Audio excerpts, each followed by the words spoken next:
qualquer jeito é esdrúxulo que um presidente da República que está numa UTI, que toma uma anestesia geral e que está fazendo uma cirurgia na cabeça, continue ocupando o cargo. Analista política avalia que Lula deveria ter passado a presidência temporariamente para o vice Geraldo Alckmin. Segundo a analista Eliane Cantanhede, ela diz que Lula deveria ter passado o seu cargo para o vice Geraldo Alckmin enquanto estava passando pelo processo de internação no Hospital Sírio-Libanês, no estado de São Paulo. Segundo a jornalista, não seria certo o presidente passar por um processo de cirurgia no cérebro, enquanto isso tomando algumas anestesias e ainda continuar sendo o presidente atual. Segundo ela, ele deveria passar o seu cargo ou as suas responsabilidades para o seu vice, Geraldo Alckmin. Foi o caso que não aconteceu. E isso é interessante que os militantes da Globo News tiveram um surto de lucidez. Por essa razão, eles ficaram completamente chocados e eu vou mostrar o que foi que aconteceu com a reportagem, porque até nos camarotes deram o que falar. Confira o vídeo na íntegra, não se esqueça, deixe o seu like e se inscreva aqui no nosso canal. Vamos à matéria de hoje, do dia 16 do mês 12 de 2024. De qualquer jeito é esdrúxulo que um presidente da República que está numa UTI, que toma uma anestesia geral e que está fazendo uma cirurgia na cabeça, continue ocupando o cargo. Sabe, isso... Tudo bem, a Janja até pode ter pensado, vão achar que você está muito, que é mais grave, olha, pode dar um problema. Mas, gente, a gente está vivendo uma estabilidade institucional. Não é como o Tancredo Neves ficar doente, mentir e dizer que não é nada. Eu acho que constitucionalmente não faz sentido um presidente da República numa mesa de cirurgia, com a cabeça sendo operada, com anestesia geral. Cara, a Globo News se reduziu a uma fonte de cortes para entretenimento da direita brasileira. Na verdade, eu acho que apenas a direita continua assistindo Globo News para poder fazer esses cortes, né? E eu posso falar isso até por números. Olha que número interessante esse daqui. Globo News tem menos de 1 ponto, de Ibope, Fantástico também vive crise. Aí eu estava analisando o ponto, eles têm em média diária de 21 mil residências brasileiras. Olha só, 21 mil residências é a média diária de pessoas que assistem a Globo News. Eu tenho mais que isso. Eu tenho mais audiência que a Globo News. Mas eu tenho que agradecer a Globo News por nos dar tanto conteúdo fantástico. E esse que eu quero mostrar para vocês é um desses momentos assim que a gente percebe que começa a ter alguns lampejos de sanidade dentro da extrema imprensa. A situação da economia, do Brasil, do governo Lula está tão trágica que antes era só o Demétrio, né, que ficava falando algumas verdades. Agora, o camarote vai lá na frente da Daniela Lima. Gente, a Daniela Lima ficou muito chateada com isso. E faz ali uma sessão de sanidade. As mulheres aí ficam revoltadas com isso. Porque elas, nossa, como assim um cara vinha aqui falar mal do Lula e falar a verdade, que o problema da economia é o Lula? Isso aqui pra mim é um daqueles momentos que vão ficar guardados na história da Globo News até ela cair, até ela acabar de vez, porque eu acho que isso aqui não dura muito tempo mais não. Virou entretenimento. Mas assiste aí pra você entender o que eu tô te falando. Vou abrir uma divergência aqui. Adoro. Vamos lá. Você viu? Vou abrir uma divergência aqui, a Daniela Lima. Adoro. Vou abrir uma divergência aqui. Adoro. Vamos lá. O dólar tava 4,80, mano. Sim. Sim. Você teve o presidente criando ruído político. Ele colaborou, ele foi o principal vetor da questão do dólar. Não foi exterior, não foi problema externo. Foi uma fala descoordenada, um ruído político promovido por ninguém menos que o presidente da República. Você fala da questão dos 5 mil. Não, a gente está falando lá de trás. Eu estou falando há um ano, Dani. A mudança da meta. O que eu acho que o que é muito grave o que o presidente Lula fez é de uma gravidade sem precedentes. Ele criou um ruído político. Esse dólar estava 4,80, foi para 4,90, estava ali há um ano. Aí ele começa a dar paulada no Banco Central, questionando a autonomia. A autonomia é um ganho do ponto de vista de institucionalização do país. E o que o Lula conseguiu? Não, ele foi subir. Aí depois ainda faz um pacote. Repara que elas tentam o tempo inteiro interromper ele, né? Porque o cara começou a cagar na cabeça, detonar o Lula. Pacote fiscal. que ele desidrata, demora um mês. Olha a gravidade da situação. A gravidade da situação. É preciso voltar assim, ao invés de, pelo menos na fala, uma fala equilibrada, uma fala ponderada, uma fala sóbria sobre os rumos da economia, ele foi fazer populismo verbal. Aí depois, Dani, o que a gente vê na sequência, ele detonando o próprio ministro da Fazenda. Ele enfraquecendo. Agora elas vão sair em defesa do Haddad, com certeza. Fragilizando e desidratando o próprio ministro Fernando Haddad, que é dele. Eu não acho que tem Isso é tudo muito... Eu ia falar exatamente isso. Não estou vendo divergência. Não, mas aí a gente chega à situação atual. Que o Banco Central que ele indicou, porque já não é mais o Roberto Campos. Aqui ele falou a verdade. Os membros do Banco Central agora, a maioria é do Lula. Vamos falar a verdade aqui. O que o Roberto Campos está fazendo é um favor para o senhor Galípolo. Vixe, agora essa mulherada vai surtar. É um favor. Não, aí eu não acho não. Para blindar, lógico que é, Natura. Agora não. Para blindar. Está fazendo um favor, o Roberto Campos poderia sair lindamente, tchau. O que o BC fez foi uma blindagem ao Galípolo, dizendo assim o seguinte, independentemente do que vai acontecer, vamos dar um choque de credibilidade ao senhor Galípolo e futura equipe durante o próximo Copom e o outro Copom. Rapaz, pensa numa galera que ficou revoltada com essa história. O cara vai lá e despeja 1 litro de verdade na cabeça desse pessoal, dessas militantes da Globo News. E acho que eles não combinaram direito, né? Porque elas estavam há semanas trabalhando a ideia de que a culpa não é do Lula, o Lula é uma vítima, o Lula está sendo sabotado pelo mercado, sabotado pelo Banco Central, pelo Galípolo. O cara vai lá e o camarote tem muito mais credibilidade do que as jornalistas que costumam fazer essa militância pro Lula. Então, assim, eu não sei se é um desespero por conta do que eu estava te mostrando há alguns minutos, né? Que a Globo News está tendo um traço de audiência ridículo. E olha aqui, Globo News perdeu 38% da audiência em um mês. Um mês! Com uma média de 21 mil residências brasileiras que assistem essa porcaria. 21 mil residências. Eu tenho mais audiência aqui do que a Globo News. Uma câmera, 3 luzes e acabou. E um microfonezinho da Shopee. De onde é esse microfonezinho? Da Mercado Livre. É isso que o Elon Musk fala, né? O povo agora é a mídia. O povo é a imprensa. É a troca contínua de informações o tempo inteiro. Milhões de informações sendo trocadas. Essa é a imprensa. Mas o que sobrou da Globo News? Fonte de cortes para a direita. É isso. Audiência mesmo eles não têm. Isso tem que ficar bem claro. Eles não têm audiência. O que é a audiência deles? É nós pegamos cortes e jogamos para mostrar. Olha o que aconteceu com a imprensa. Olha o fim da imprensa aqui. É só isso. Elas se reduziram a uma fonte de conteúdo para a direita. Para tirar onda, para a gente tirar sarro com esse pessoal. Teve uma agora que eu vi da Daniela Lima zombando porque o ministro mandou uma figurinha para ela, aí eles começam a rir. Falei, cara, que ridículo. Como que a gente chegou nesse nível de podridão jornalística e todo mundo acha que isso foi como se fosse tudo normal?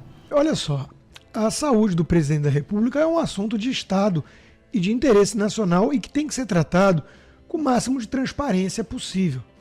Não é o que nós estamos vendo aí em relação ao Lula na UTI, passando por 2ª, 3ª cirurgia, a comunicação meio errática, meio informal demais. Isso gera mais desconfiança numa turma que sabe que esse pessoal do PT é afeito à mentira. E que lembra que no Brasil tem precedentes, né? O Tancredo Neves saiu naquela famosa fotografia que foi adulterada porque atrás dele estava um bando de gente ali da equipe com tubos e tudo para fingir que ele estava melhor do que ele estava de fato e ele veio a óbito alguns dias depois. Então, é preciso tratar com mais seriedade esse assunto. O mercado financeiro oscilando da forma que está oscilando significa que o Lula continuar presidente ou não faz toda a diferença do mundo para a economia brasileira, por exemplo, né? Fora tantas outras coisas. O médico responsável diz que ele neurologicamente está perfeito, né? Bom, se é o caso, ele realmente teve um upgrade, né?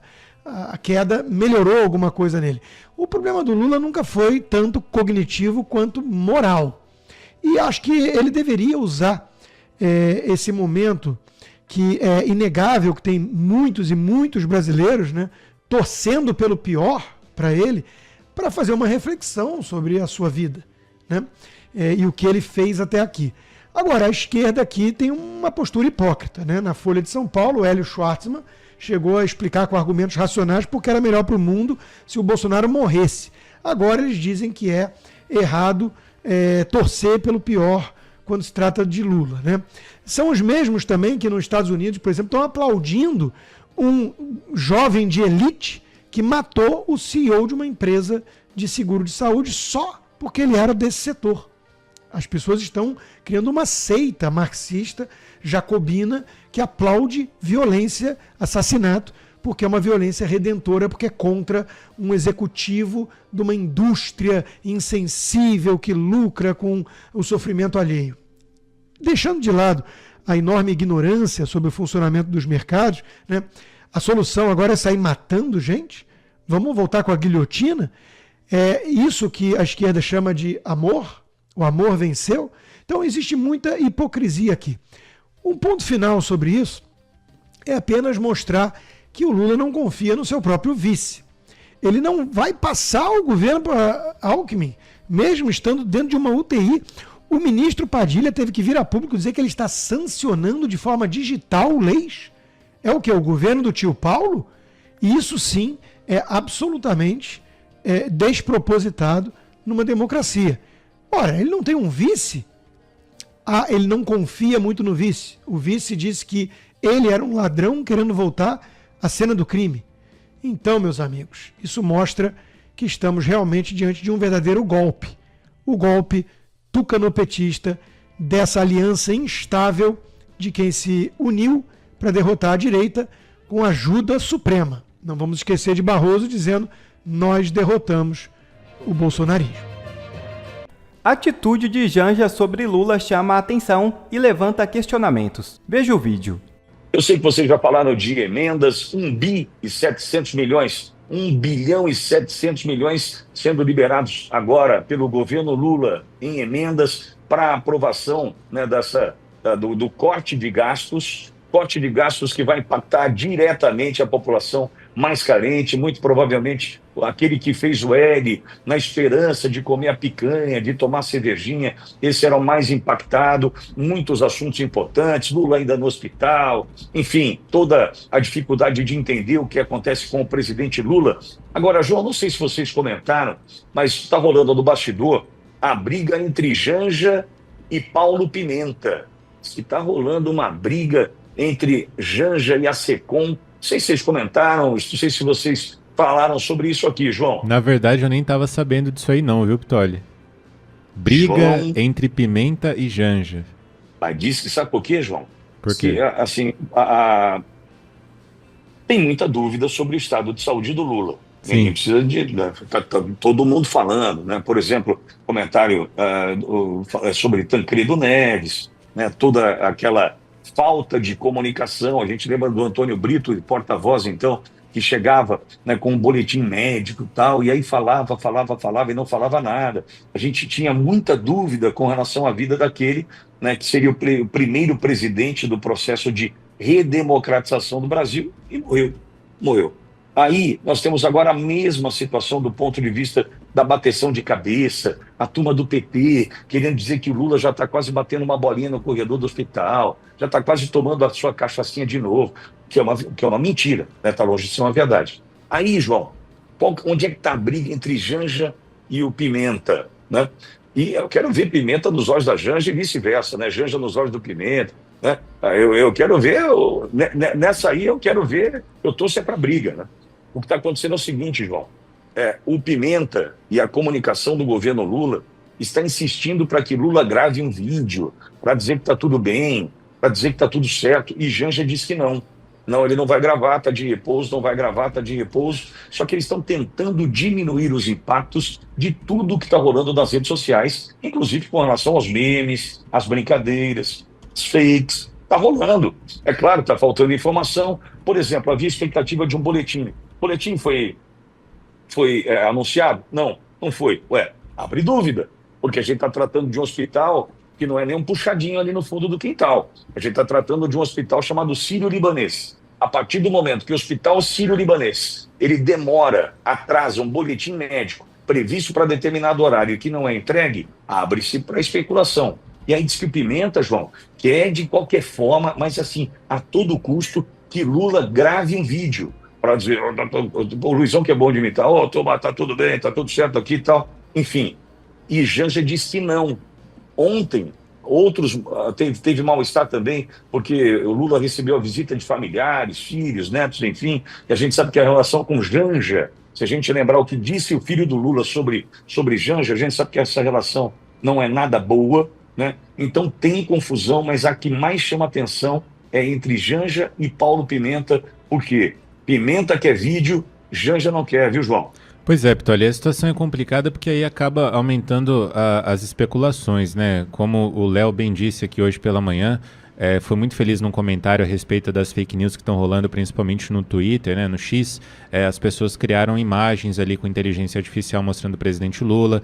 Teve também toda a questão daquele aquele suposto pedido de certidão de óbito do presidente Lula emitido pelo Hospital Sírio-Libanês, que foi desmentido aqui já, inclusive, pela plataforma de Elon Musk. Então a situação é complicada. Se tivesse uma comunicação mostrando que de fato o presidente Lula está de fato bem no hospital, como o boletim médico diz, como o governo, a presidência da República diz que está, né, quase jogando bola aí dentro da UTI no hospital, inclusive despachando dentro do hospital. Se tivesse isso tudo, se tivesse essa comprovação na comunicação, não teria tanta fake news rodando por aí. Concordo, João, concordo. Agora, repito, nessa briga entre Janja e Pimenta, eu torço para a briga, né? Eu torço para a briga, quero que eles dois se lasquem, né? Afinal de contas, a gente está tratando de quem não tem nenhum carinho por nós, nenhum respeito pelo dinheiro público, né? Que sabe como... por exemplo, Paulo Pimenta é ministro da reconstrução do Rio Grande do Sul. Janja é aquela que chega na Índia, diante de tudo que está acontecendo no Brasil, e manda um namastê. Então, quer dizer, João, aí nesse caso eu estou torcendo para a briga, viu, João? Tá certo, e vamos seguindo acompanhando, né, Pitoli, para ver onde chega isso daí. Talvez tenha aí algum posicionamento novo da primeira-dama. Inclusive, ela postou uma foto ontem à noite, junto com o presidente Lula, mas não foi dentro do hospital, ou seja, se não tivesse divulgado também não mudaria nada. Postou uma foto ali dela com uma cachorra e o Lula dizendo que ele estava bem, que já na próxima semana sairia do hospital. Ô, João, desculpa, acho que piora a situação. Piora. Porque se ele tivesse bem, fazia uma foto com ele. Exatamente isso. É muito ruim, muito ruim. Agora, ela que tem dado as cartas, hein? Porque, segundo consta também, informação de bastidor, foi ela que disse, Alckmin, continua no banco, não vai assumir não. Você não vai assumir não, continua quietinho, pegue seu banquinho e saia de fininho, Alckmin. Quem disse que Lula não passaria, né, o exercício do poder para o Alckmin foi Janja. Olha quem está decidindo o futuro do Brasil, que é um verdadeiro absurdo.